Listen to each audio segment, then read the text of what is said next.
Chapter 7 of my book is called Is There Scriptural Evidence Against Inheritance? Where I try to nourish my presentation by embracing Purva Paksha, or opposing views, which point to certain so-called controversial sections in Shastra which seem to indicate that Bhakti is inherent in the Jiva.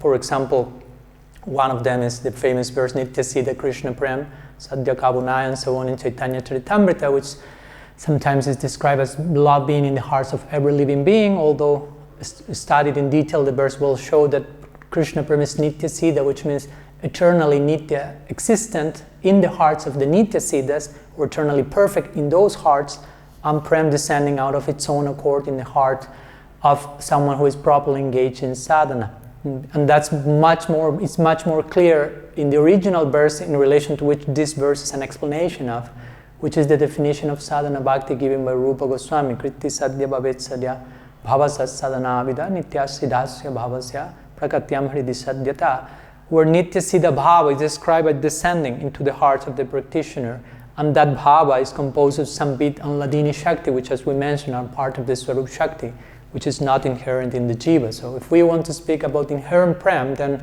yes, it is inherent in the heart of the Nitya Siddhas. And of course, again, Chaitanya Charitamrita also will say some other things to the contrary, like Ramanda Ramiti Kon Bhagyavan Jiva Guru Krishna Prasade Pai Bhakti Lata Beach. Guru is given the seed of Bhakti, of the vine of Bhakti.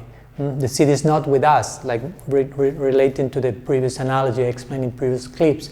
Our heart is like the soil, not like the seed. The soil has the potential to give different fruits, to receive different seeds. Can give potatoes, tomatoes, squash, but it doesn't have inherent tomatohood or potatohood. It has the potential according to the seed that is coming by association. So in conclusion, love is not inherent, love is not sleeping. Sometimes that's said as well, but Sanskrit is never saying something like that. Love can never sleep. Love is maintaining Krishna awake 24/7. He cannot sleep at night in Golok because of the strength of Prem. So how can love be sleeping in our heart in particular? So in that direction I speak about Prem. In another direction also I will speak here about Prem in the context of Priti, by Jiva Goswami referring to it in his famous Priti Sandarbha, his last Sandarbha on the topic of Prem, where he describes Prem or Priti with 6 attributes, all of which show it is not inherent. Also I address another famous verse, Jiva Swarabhai Krishnera Nityadas, Krishna Tatasta Shakti Veda Veda Prakash, which seems to indicate that we have an eternal bhava or love for Krishna. But actually what this verse is saying, by properly studied, is actually our swarup or nature is Tatasta Shakti, which means not here nor there, marginal, but we are dependent on our source. We are Krishna Nitya Das. But that Dasya doesn't mean Dasya Bhav or Dasya Prem, as sometimes this idea is trying to be conveyed.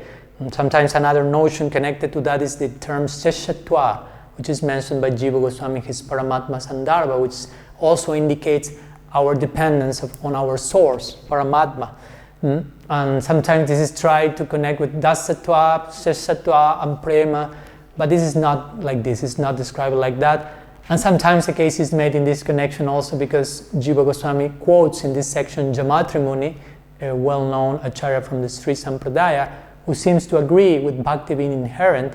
So sometimes the idea is if Jiva Goswami quoted him, he must agree with his sources in every single term, or at least in connection to what he quotes from them.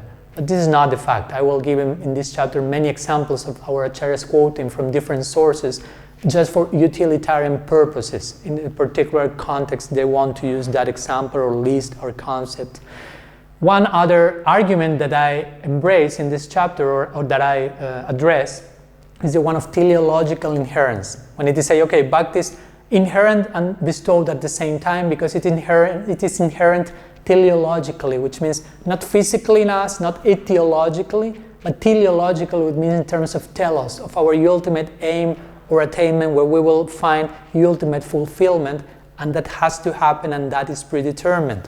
But again, as I mentioned, this is not mentioned in Shastra nowhere, the idea of teleological inherence, the idea of Bhakti being inherent and not being inherent simultaneously. And also, as we mentioned before, some practitioners may attain the highest, subjectively speaking, the highest level of fulfillment in Brahma Sayuja, in Santarasa, although objectively the highest level of fulfillment may be Prem. So how do we explain in that way what happens with the so-called inherent, teleological inherent Prem for those who can live for eternity without Prem in Brahma-Sayuja, Vaikuntha, and so on? And finally, in this chapter, I address some other arguments in this connection, like the ones Jiva being full of knowledge about his relationship with Bhagavan and how that's not a fact, or the Jiva being apparently omniscient, or the concept of Satchidananda, and how that it seems to imply we are full of Ananda, full of knowledge, what actually is referring to another particular notion, and different ideas in this connection, all of which, through which I try again to nourish my presentation and remaining open to whatever opposing views may come. That's the typical classical way of dealing with debate in a comprehensive way. So that's what mainly I'm trying to share in this chapter 7.